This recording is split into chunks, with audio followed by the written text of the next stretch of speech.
is presented by Sky Vodka. Please drink responsibly. Pardon the interruption, but I'm Mike Tony. Prince Harry and Meghan Markle are engaged. Could you imagine marrying a royal? I'm Tony Kornheiser. No, what the Queen and I had was purely physical. Okay, I'm going to dance right away from that. Why? You want to acknowledge? She actually wanted to get married, and I said, no, it would cause such disharmony in the entire United Kingdom. That husband, the royal husband, what was she going to do with him? Prince Philip? Yeah. Send him packing. Get him out of town. By the way, you want to tell people where Meghan Markle went to school? I dread to say it's probably Northwestern. Probably? Oh, God. Probably. More Northwestern. Not Binghamton. Welcome to PTI, boys and girls. In today's episode, was Tennessee right to bail on Greg Schiano? Can anyone keep up with the Eagles? And is it time for Alex Smith to sit? God, no. But we begin today with the biggest news in sports over the long holiday weekend, the fall of Alabama.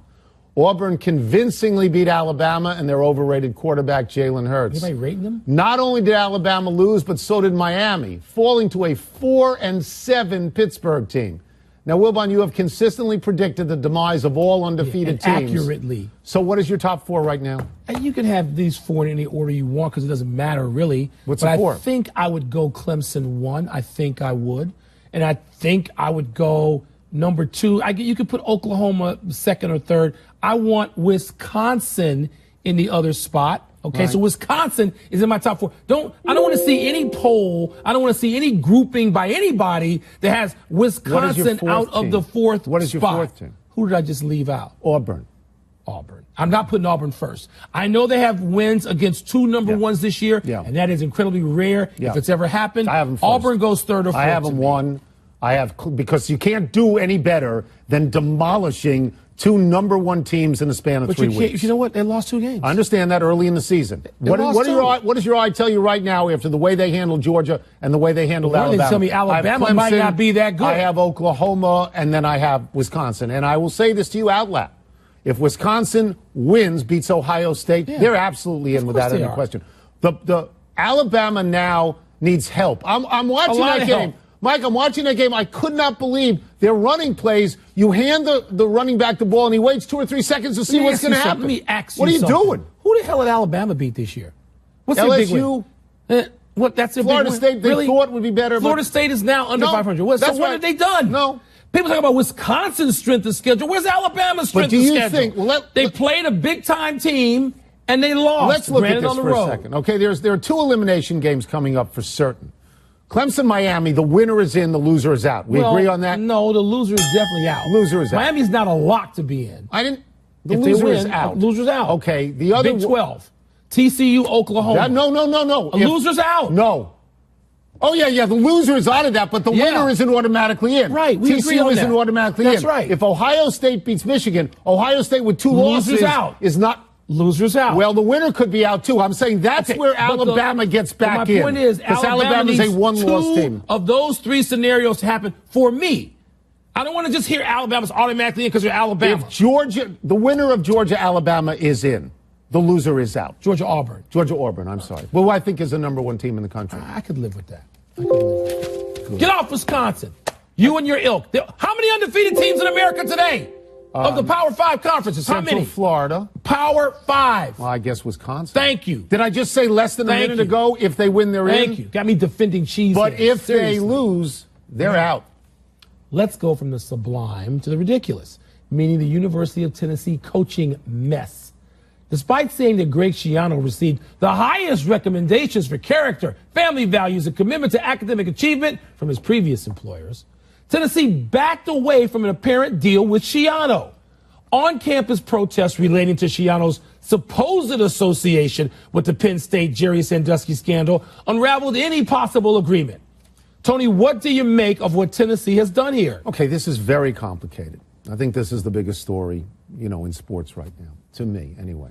It is disturbing to me that a mob mentality got on social media and won and succeeded in getting rid of Greg Schiano, and it included using hearsay. Yes. Using what amounts to third-hand hearsay. Yes. I'm even more disturbed about the lack of due process in this on Greg Schiano, because Mike McQueary, in his deposition, said that a former coach at Penn State had named Greg Schiano as having witnessed. He said somebody else named him. Witnessed Jerry Sandusky do something in the shower to a young boy. Both the person who was quoted and Schiano said that this never happened. So if he is innocent, he's out of a job without any sort of due process. Now, clearly, there's a lot of people at Tennessee that don't want Schiano, and they may be right. He may not be a good enough coach for Tennessee. I mean, I can understand that. But to me, this AD is in a gots-to-go situation. It's only true. What is this AD doing? A lot you of can't things, let him pick the next coach. I don't even care about the AD. A lot of things bother me about this. One, I look at these protests on campus from Knoxville, and my feeling is half the people there don't even know who Joe Paterno and Jerry Sandusky are anyway. They couldn't identify them in a lineup. That they are using this because they don't want Schiano. And then it becomes convenient, Tony. So I think it's just intellectually lazy for the University of Tennessee without that. Tony, if they vetted him, if they did all they said they did and were satisfied about his character and his commitment, then why back down if you did that? It's very difficult to see all these signs that say Greg Schiano personally condoned the molestation of young boys. But on a college campus, you cannot have a coach who is suspected of it. But what happens to him now? Does he have to leave Ohio State? Will he ever get a head coaching job? As a head coach for years. Nobody knew about this. After this happened, I know the report hadn't come out then. I get that. Had not come out. What happens to him now? Does he get a head coaching job anywhere? Does anyone affiliated with the Paterno-Sandusky teams, so people have to do some homework and stick to what they learned? Not just, as you said, let a mob mentality going off only third hand. I don't know. Hearsay. If the accusations are true, then you should not have him as a coach. Okay, but I don't know that. Do they know that? Let's move to the NFL, specifically the jumble in the NFC right below the Eagles. The Rams beat the Saints. The Panthers beat the Jets barely. The Vikings beat the Lions back on Thanksgiving. Which of these three teams, and let's make it four, let's include the Saints, has the best shot against the Eagles, who, by the way, stepped on the collective throats of some irrelevant franchise yesterday? You can make the Eagles out to be the 85 Bears if you want. Well, I didn't. But they're not. I didn't. And they're not the 87 Redskins, and they're not the 86 Giants. Okay. And then, so let's not go crazy with what the Eagles are at this point. They're the best team in a really watered-down league. The best team in it. Patriots are the best. No, the Eagles are the best team right now. So regardless of that, Tony, I will put the Vikings in that class. I'll say the Vikings are even with the Eagles. I mean, they're behind them. And I think the Rams and the Saints, I'm not talking about in terms of record. I'm talking about in terms of the eye test, looking at performance and looking at those teams and thinking, who can challenge them? What would I think if I was a betting man and I'm not going into a game on a Sunday with those teams? Let me give you the schedules coming up, because this is pretty exciting. In the next 2 weeks, the Vikings are at the Falcons. The Panthers are at the Saints. The Eagles play the Seahawks. And the following week, the Saints play the Falcons. The Vikings play the Panthers, and the Eagles are at the Rams. So to me, any of those teams that goes 2-0, they're my team. And if the Eagles beat the Seahawks and the Rams, it's over. It's over at that point. The hysteria now to proclaim the Eagles the next great thing is like saying Notre Dame was going to run the table. You said they were the best team in the league. They're the best team now. It doesn't mean they're that much ahead of the teams I just mentioned. What if they beat the Vikings? If they beat the I know they beat the Rams. If they beat the Rams at home, they better hold on to that, and they got the head-to-head tiebreaker there. But I'm just saying, Tony, we got some football to be played, and they do face each other. So let's not award them. You want to crown? What did Denny Green say? You want to crown their blank? Yeah. Go ahead and crown them. Okay. They are who we thought they were. Okay. I have two things to say. One is that I usually like teams with quarterbacks. And so I would normally, really good quarterbacks. Get rid of the Vikings I know I would eliminate the Vikings. I would eliminate the Rams, except that Jared Goff's playing great. And they have the most exciting offense of all. Jared Goff has averaged more yards per game passing over the last X number of weeks than anybody in the league, including Tom Brady. Whatever the Seahawks are paying Russell Wilson, it's not enough. No, it isn't. Because he's their best runner. He gets out of jams. He's their best player. He is, Tony. What in the world has happened to the Kansas City Chiefs? Don't know. After winning their first 5 games of the season, the Chiefs are now 6-5, lost at home to Buffalo yesterday. There's such despair in Kansas City after the Chiefs scored 10 measly points against the Bills that people are imploring Andy Reid to bench Alex Smith and go with a rookie, Pat Mahomes, who hasn't practiced with the first team and was said the night he was drafted to be a project, ready to play in a couple of years, maybe. Tony, you think Andy Reid would be so desperate as to bench Alex Smith right now? How long has Andy Reid been a head coach in the league? 15, 20 years at this point? I was going to say 15 plus, yeah, right? 15 plus. So that would make him different than your boy Sean McDermott at Buffalo, who decided he would bench Tyrod Taylor and put in Nathan Peterman. Now, that experiment has ended because Tyrod Taylor was on the winning side. I hope they missed the playoffs by one game. I hope Buffalo misses by one game. Here's what I'll tell you. The one game he put Peterman in. If you're asking me idiotically what happened to the Chiefs, I don't know. Because they were 5-0, and Alex Smith had 11 touchdown passes and no 12. picks. I thought it was 12-0. And he was the MVP at that point. And they were averaging 33 points a game with a great tight end and a great rookie running back.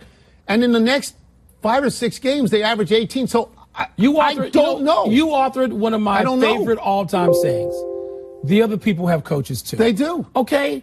And so they got hip to Kansas City. They took a lot of things away that Alex Smith was able to get away with in those first few weeks. Tony, here's what Andy Reid isn't going to do. He's not going to be Sean McDermott. He's not going to be so dumb as to not understand that a good quarterback can't have 2 or 3 bad weeks.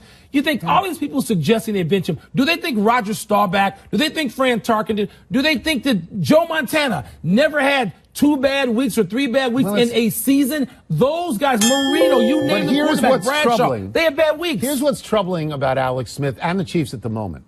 They don't score any points. Okay. Buffalo had given up 101 points in 2 games, and the Chiefs at home only got 10. Something is wrong there. Yes. And something is wrong with Alex Smith as well. The solution. I doubt it right now. That's all that matters. I doubt it right now. Tony, anytime you're not 16-0, you've got a bad patch. And that bad patch can be explained by, we're not doing this. And but it doesn't mean you change your quarterback. I think they're still ahead in the division. They're still ahead. By a game, they are. 2 of the best wide receivers in the NFL had 2 of their best games yesterday. Antonio Brown had 10 catches for 169 yards and 2 touchdowns. Julio Jones went higher. He had 12 catches for 253 yards and 2 touchdowns. Each had a signature catch yesterday. Brown going to the sideline late. Jones extending the ball over the pylon for a touchdown. Turned him around. Wilbon, which was better? Tony, these guys are so great. I mean, they may be 1 and 2. There's so many great receivers in the league right now. I talked about a watered-down product where the players are as great as ever, if not greater, to me, is that wide receiver. And it's hard for somebody at my age to put anybody in the same breath as Swan and Stallworth if they're wearing that uniform. And yet, I know he doesn't have to go against Raiders who have weapons at the line of scrimmage to beat him down. But once he gets off the line, he's as great as Swan and Stallworth. I'm going to pick Brown, but if you take Brown off the board, I'll take Julio Jones. I will tell you that Brown's catch looked harder. And Chris Collinsworth said it may be the best catch he's ever seen. But one of the reasons it looked harder was because Julio Jones had faked the guy literally off his shoes. Out of his underwear. And so then his catch looks easier. You say lingerie on the deck? His catch looks easier, but then when he goes to the pylon, he's Bobby Orr. It's a remarkable play. And in terms of, there are those 2 guys. There's Des Bryant, there's Odell Beckham Jr., there's A.J. Green, and all of them week after week after week, except Beckham who's out. Yeah. You know, they make catches where you go, wow, you just go, wow. You can't believe it. And that's why I'm invoking the name of guys. We thought that nobody was going to be more graceful than Lynn Swan, right? There was a 30-year period we thought that guy has set the standard for that. Here's the bar. And now it seems like Antonio Brown, every other catch, he's up there. Pittsburgh makes you nervous. You don't like him as much as you should. Because they're not paying attention all the time. That worries me. Time for a break. Coming up, America's fun couple, Aqib Talib and Michael Crabtree, were already ejected. Do they deserve to be suspended as well? I love that fight. Just how excited should cheeseheads get about that man, Aaron Rodgers, throwing long passes before last night's game? I'm sure that makes people... Is presented by Sky Vodka. Make every day. Please drink responsibly. Part of Happy Hour. Happy time, people. Happy 59th birthday, Mike Scioscia. The California Angels manager is the longest tenured manager in baseball, having led the Angels for the last 18 seasons, won the World Series in 2002. His 1,570 wins with one club is 5th on the all-time list. He's got the best player in baseball in Mike Trout, but the last few years, Angels non-threatening. Can you imagine if Scioscia was an SEC coach? They'd have fired him in May of 2003. Oh, sure. If he's not named Nick Saban, run him out. He gets fired. Get out of here. Not so happy anniversary, Stevie Johnson. On this day 6 years ago, Johnson celebrated a touchdown against the Jets by mimicking shooting himself in the leg a la Plaxico Burress, so cool. who had just signed with the Jets. It was funny, though. Johnson's stunt drew a 15-yard penalty when he fell to the ground. which led to a New York score on a short field and an eventual Jets victory. So eat it, Stevie. Stevie was so great then for a short period of time. Is he in the league? He's not in the league anymore. Happy trails to the Alabama bench. With 13:34 left against Minnesota on Saturday, a skirmish led the entire Alabama bench to stand and move on the court. They were all tossed, leaving Alabama with only the 5 who were in at the time.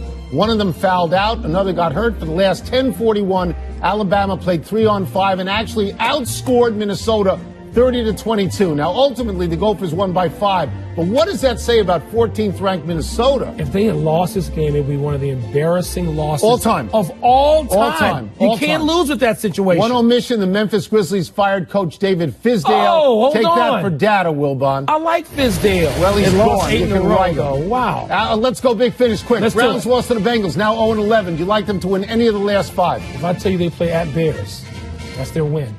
Jimmy Garoppolo threw a touchdown pass in relief in a loss to Seattle. Time to start him? Yes, he's a pro. Marvin Bagley III went for 30 and 15 for the second straight game as Duke beat number 7 Florida. Yeah. You're impressed with him. I would tank to get him, and when I say I would tank, you know who I'm talking about. Tiger played a practice round for the Hero World Challenge today. You're so excited. No, I am tremendously excited. Stop. Come on now. This is fake news. No. Maybe this is real. Maybe he makes it. Maybe it's great. Monday Night Football, Texans and Ravens. Who you got? I got Maryland, Syracuse, and I got Wisconsin, Virginia. LeBron, maybe Ben Simmons if he's playing. We're out of time. We'll try to be better the next time. That's a ball night, not a laces night.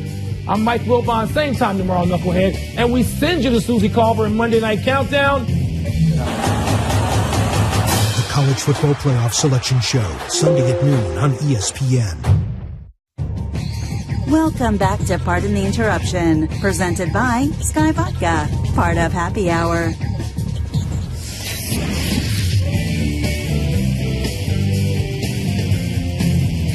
Mail time, and here's how it works. We receive thousands of emails every day. Thousands? Don't read any of them, and then write our own. Maybe Let me dozens. see what's first here. Thousands? Thousands a day. Was ejection enough, or should the league suspend both Aqib Talib and Michael Crabtree for fighting? You know, Tony, it was such a bad look for a league that has got a lot of bad looks right now, from ownership to players, that if they do suspend, if the NFL suspends these guys, I'm okay with it. By the way, I think Talib is a dirty player.